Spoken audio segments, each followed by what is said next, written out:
నమస్తే డిఆర్బి న్యూస్కు స్వాగతం. గ్రామ పంచాయతీ కార్మికులకు ఎన్నికల హామీలను అమలు చేయాలి. ములకలపల్లి గ్రామ పంచాయతీ కార్మికులను ప్రభుత్వ ఉద్యోగులుగా గుర్తించాలని సిఐటియు మండల కన్వీనర్ నిమ్మల మధు ప్రభుత్వాన్ని డిమాండ్ చేశారు. మండల కేంద్రంలోని గ్రామ పంచాయతీ కార్మికుల టోకెన్ సమ్మె రెండో రోజు సంఘీభావంగా సిపిఐ, తెలుగుదేశం పార్టీలు మద్దతు తెలియజేసినాయి. తెలుగుదేశం పార్టీ నాయకులు చల్లా వెంకటేశ్వర్లు మాట్లాడుతూ గ్రామ పంచాయతీ కార్మికుల పోరాటానికి మా మద్దతు పూర్తిగా ఉంటుందని తెలియజేశారు. అనంతరం ఎంపీడీఓ ఆఫీసు ముందు ధర్నా నిర్వహించి ఎంపీడీఓ జి. రేవతికి డిమాండ్లతో కూడిన మెమొరండం అందజేశారు.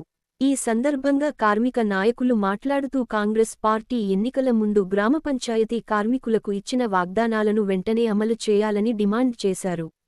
రెండో పిఆర్సీ పరిధిలోకి గ్రామ పంచాయతీ కార్మికులను తీసుకురావాలని డిమాండ్ చేశారు. గత 5 నుండి 6 నెలలుగా పెండింగ్లో ఉన్న జీతాలను వెంటనే విడుదల చేయాలని డిమాండ్ చేశారు.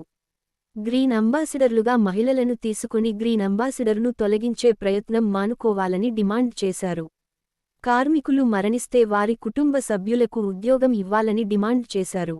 కార్మిక సమస్యలను పరిష్కరించని ఎడల 2025 జనవరి 4 తేదీ తర్వాత నిరవధిక సమ్మెకు సిద్ధం అవుతామని ప్రభుత్వాన్ని హెచ్చరించారు. ఈ కార్యక్రమంలో తెలంగాణ గ్రామ పంచాయతీ వర్కర్స్ యూనియన్, సిఐటియు, మండల కార్యదర్శి గంటా శ్రీనివాసరావు, వర్కర్స్ రుక్మధరావు, ఏఐటియుసి మండల నాయకులు గద్దల మహేష్, వాంకుడోత్ వీరు, నాయకులు బైటి అశోక్, పోక్కిలి నరేష్, ఒగ్గేల దారయ్య, గుగులోతు శంకర్ వెలకం రాఘవులు, బొమ్మగాని శంకర్, అనిల్, చాప వెంకటేష్, కనితి చిట్టిబాబు, పద్దం రమేష్, కొర్రి వీరాస్వామి తదితరులు పాల్గొన్నారు.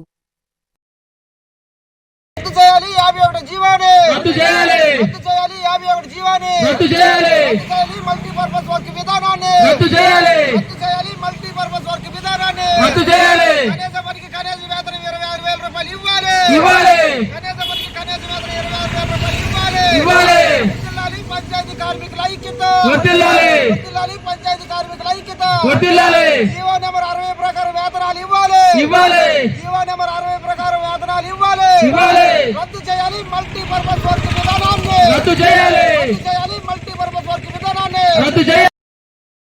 సాలీచాలన వేతనాలతో అనేక సంవత్సరాలుగా గ్రామ పంచాయతీ కార్మికులుగా గ్రామంలో ఉన్న ప్రజలకు అనేక సేవలు అందిస్తూ మురికి కాలువలు తీయటం కానీ, చెత్త చెదారం ఎత్తేయటం కానీ, వాటర్ వదలటం కానీ, ఎలక్ట్రీషియన్ పనులు, ఇట్లాంటి పనులు అనేక విధాలుగా చేసుకుంటూ సాలిన వేతనాలతో అనేక ఇబ్బందులు పడుతూ ఎన్నోసార్లు సమ్మెలు చేసిన కలెక్టర్ గారికి కానీ, ఎంపీ గారికి కానీ, ఎమ్మెల్యే గారికి కానీ ఎన్నో వినతి పత్రాలు ఇచ్చుకుంటూ మా జీవనం అనేది ఈ విధంగానే కొనసాగుతుంది.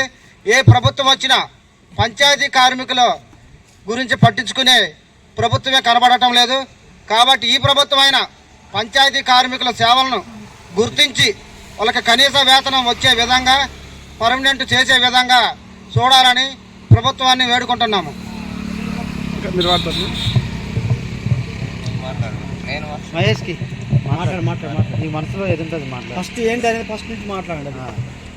ఈ గత ప్రభుత్వం వచ్చి మమ్మల్ని మరీ బానిసలుగా వాడుకొని వదిలేసి వెళ్ళిపోయిన సంఘటన అందరికీ తెలుసు.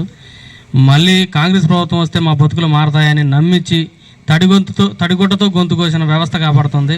మరి ఎక్కడైనా స్పందించి మాపై ఆలోచించి ఏదన్నా మాకు నిర్ణయం తీసుకుంటారని ఆశిస్తున్నాం. కానీ విషయం ఏంటంటే కొత్త జీతాలు పెట్టకపోగా పాత జీతాలు కూడా ఇవ్వని సమస్యలు చాలా వెలుగులోకి వస్తున్నాయి. మరి ఈ రోజున మేము తిని బతకాలి, తెల్లవారితే పని చేయాలి అంటే, మాకంటూ పొట్ట గడవాలంటే ఏదైనా ఒక రూపాయి కావాలి కదా, అది కూడా ఇప్పించలేని విషయం కాపాడుతుంది ఈ కాంగ్రెస్ ప్రభుత్వంలో. మరి దీనిపైన ఈ గవర్నమెంటే స్పందించి మాకేమైనా న్యాయం చేస్తారని ఆశిస్తుంది.